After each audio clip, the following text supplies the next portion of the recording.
As temperatures rise and ice caps melt, the Arctic is quickly gaining global attention. Countries in the region, and even those further afield, are increasingly interested in the Arctic for its expanding shipping routes and vast natural resources. While not an Arctic country, China views the region as a critical new frontier for its economic and geostrategic goals. China's engagement in the Arctic has been met with skepticism, especially from the United States and European nations, wary of China's relationship with Russia and the impact of China's economic activity on their own industries. What exactly does China want from the Arctic? How is it achieving those goals? And what are other countries saying? To learn more, we talked to an expert to see why the region has become such a flashpoint. We're seeing greater geopolitical tensions emerging in this region in the aftermath of Russia's full-scale war against Ukraine. Russia's near neighbors, Finland and Sweden, recently joined NATO in response to the threat they perceive from Russia. And now 7 out of 8 members of the Arctic Council, which is the lone governance organization in the region, are NATO members. China has become more interested in the region and joined the Arctic Council as an observer state, as did several other Indo-Pacific states, including Japan, South Korea, India, and Singapore. And these countries are interested in the Arctic because of the perceived shipping and economic and scientific opportunities that the changing landscape in the Arctic is permitting, especially the receding ice that might permit greater navigation in the region. The Arctic is really a bellwether for climate change because many of the changes that we're seeing globally in terms of weather patterns and changes in wildlife habitats are happening first in the Arctic. And also, these changes that are occurring in the Arctic amplify changes elsewhere in the world. Also, the region is very rich in natural resources, in fisheries, and in critical and strategic minerals. And it's the latter, these minerals, that are really accelerating the geopolitical competition in the region. Now that we understand why countries are interested in the region, what are China's ambitions in the Arctic? So, under Xi Jinping, China has elaborated a view of itself as a maritime great power and a polar great power. In 2018, the Chinese government came out with a white paper explaining exactly China's interests in the Arctic. And in that document, China identified itself as what it called a near Arctic state.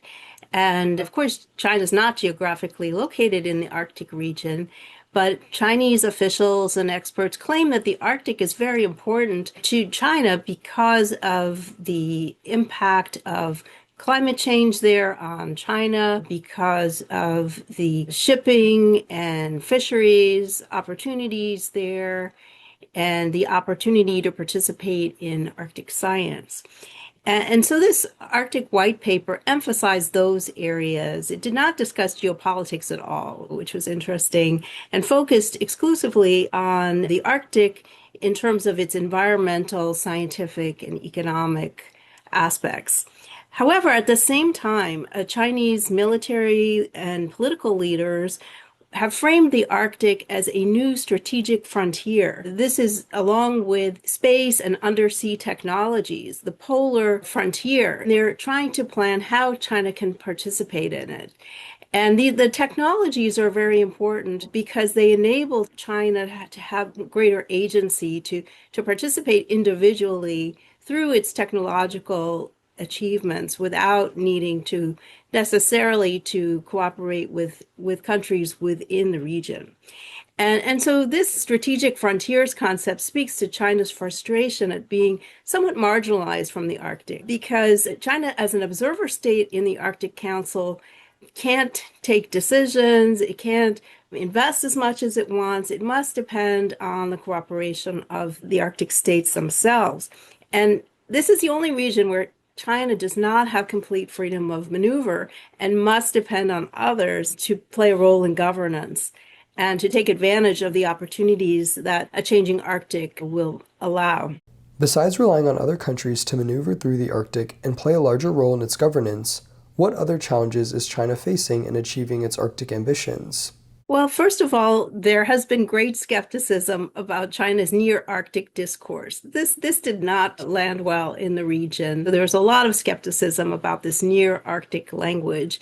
Chinese officials speak less of that nowadays and more about the strategic frontiers, perhaps in response to some of this feedback that they received. At the same time that China was elaborating a view of its belonging to the region, in Europe, there was an increased perception of China as an economic threat.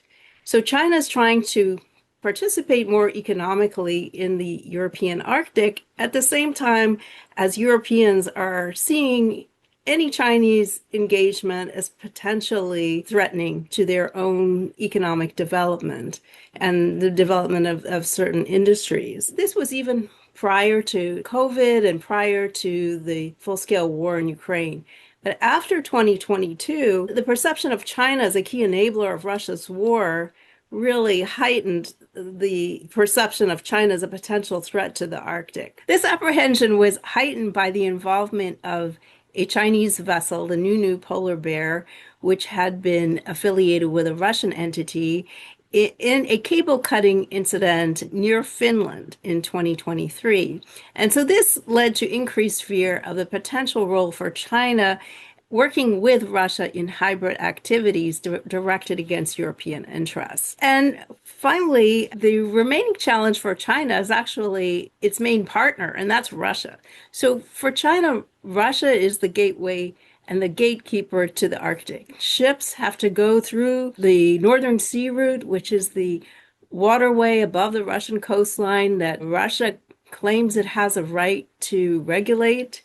So China has to follow Russian procedures involving escort vessels, pay various fees, and so on.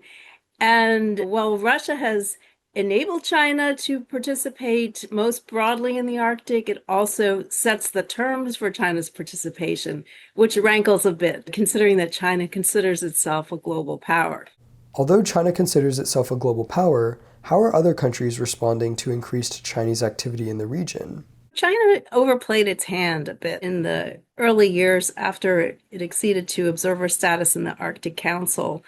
And at the time, you had Chinese diplomats acting in a very nationalistic and pugnacious way, like the action hero of that Wolf Warrior film series in China. And they went around Europe, especially in the Nordic countries, threatening various politicians.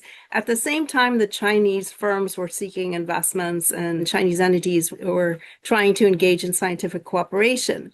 So what this led to was a series of restrictions on Chinese activities. And most Chinese investments in the European Arctic did not go through. There were a couple in Norway, and there's one scientific research station in Iceland, but most of the others either did not go through or some cooperation, for example, with Sweden, was scaled back in terms of a scientific enterprise. So you had greater scrutiny, even some backwards movement in terms of China's presence in the Arctic. And then you have also greater attention being paid to China-Russia cooperation in the Arctic. What exactly does this mean? Is this economic? Is this going to lead to some greater military cooperation? We've already seen evidence of the latter in the North Pacific Arctic, where we've seen China-Russia military exercises. We've seen Chinese research vessels patrolling in the Bering Sea. We have not yet seen evidence of that in the Russian Arctic, and we've seen only a few Chinese vessels in the Baltic Sea. And despite all the attention to potential Chinese vessels near Greenland, there's only ever been one Chinese vessel near Greenland, and that was almost 10 years ago. It was a research vessel that was circumnavigating the Arctic. So everyone in the European Arctic and in the American Arctic is certainly paying close attention to how China and Russia are going to move forward their partnership in the Arctic. Seeing as China-Russia collaboration is crucial for China's interest in the region, what developments are you watching to keep tabs on their relationship? So the question is, where will this go? Is China-Russia cooperation going to move beyond Chinese investments in the Russian gas sector in the Arctic to include infrastructure investment? So there's been a lot of talk about potential Chinese investment in Russian Arctic ports, but we really haven't seen that happen. And that would be a big change. Would we ever see China-Russia military exercises above the Russian Arctic coastline? Because that's an area that's traditionally been very sensitive for Russia. A lot of its GDP is sourced from there. Russia has many military bases there. So we've only ever seen Chinese strategic bombers leave from a base in Anadyr in Russia's Chukotka province on one occasion, but we have not seen other activities, maritime exercises, or anything of that nature from the Russian Arctic. So that would be a question. How far is their military cooperation going to go in the Arctic? And in general, how much of a partner does Russia want to make China in the Arctic? Russia has some concerns about being too dependent on China. Previously, before the full-scale war in Ukraine, Russia was hoping to involve South Korea and Japan, and now Russia works to some degree with India in the Arctic. So how far is Russia willing to go with China in the Arctic? That's one big set of questions I have. And then there's China itself. So what kind of technologies is China developing that could be used in the Arctic? These undersea technologies, space technologies. We already see Russia relying more on the Chinese Beidou satellite network. China's developing capabilities to have manned and unmanned undersea vehicles. They've been putting some sensors on the sea floor. So what kind of technologies is China developing, and how do these technologies impact China's ability to act independently of Russia and other Arctic states? So that speaks to this strategic frontiers concept that's so important now in Chinese political and military discourse. How is China moving along with that endeavor? Another question I'm following very closely is about the Arctic itself. Is the Arctic region really becoming more accessible? It's true that the ice is receding and melting in some places, but this just means that the ice is less predictable and doesn't facilitate shipping. Even though there's less ice, it's less predictable ice. And so this means it's more difficult for shipping companies to use the Arctic routes for shipping. And another question is, how are these changes in the Arctic being impacted by all the geopolitical tensions? So you have rising tensions over access to minerals, over Russia's ambitions for the region, and the China-Russia collaboration. How is all of this influencing a very ecologically fragile region? Since the region is so fragile, how can countries work together in the Arctic? What could cooperation look like? We once talked about Arctic exceptionalism, that the Arctic region was somehow immune from the tensions that plagued the rest of the world during the Cold War, and was unique in facilitating cooperation based on common scientific and economic interests. Unfortunately, this is going to be more difficult in the current situation with China, and that's because of the expansion of dual use capabilities. So scientific capabilities that could be used for military purposes. So you could have an underwater submersible that's trying to understand the sea floor for scientific reasons, but it could also be facilitating submarine use in the future. And so this dual use aspect has led to less cooperation with China in Arctic science, certainly in the European Arctic, and there's some caution about that. However, we do have a common interest in understanding the changes in the Arctic, changing ocean currents in the North Pacific, the impact of climate change on fisheries, search and rescue as more fishing vessels become involved in the Arctic and more shipping occurs. There may be accidents, and it's a difficult place to rescue people.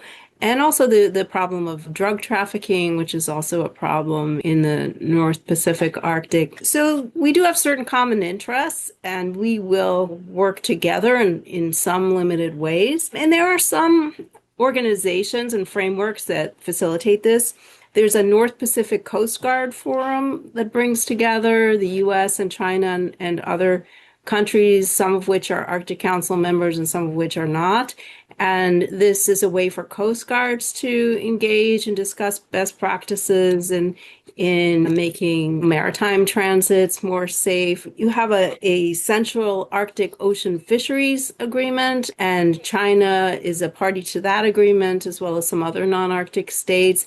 And that agreement helps to regulate what's known as the donut hole, so the Central Arctic Ocean, which is not navigable, and to protect those fisheries for a period of time. And so you have certain frameworks where China can participate as a full member and engage with the US and other countries in the Arctic region.